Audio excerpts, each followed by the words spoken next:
General is always right. Swamiji હરિસ્મૃતિમાં રહેતા હતા ત્યારે પોતાનું જે આસન હતું એની પર સૂત્ર મારેલું હતું,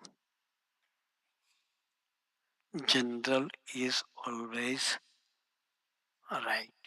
શું લખ્યું? General is always right. પછી બીજું કોલમ હતું જોડે, એમાં લખ્યું હતું ઇફ જનરલ ઇઝ રોંગ,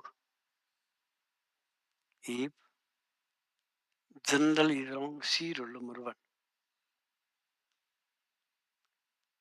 પાછા ત્યાંના ત્યાં જનરલ ઇઝ ઓલવેઝ રાઈટ. એ ખોટા છે જ નહીં.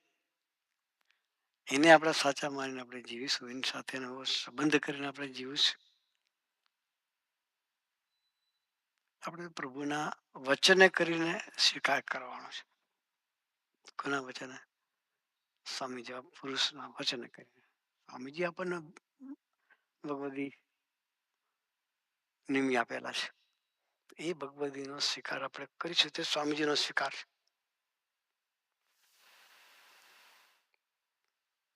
આપણો વિકાસ એને લઈને થશે. જવાબદારી ભગવદીની વધી જશે. આપણે ખરખો કરવાની જરૂર નથી. એને જાગૃત રહેવું પડશે, એને ભજન કરવું પડશે આપણે માટે. જેટલો આપણે એનો સ્વીકાર કરીશું એટલે એની જવાબદારી વધશે. આપણે નિશ્ચિંતાથી હળવા ફૂલ થઈ જઈશું.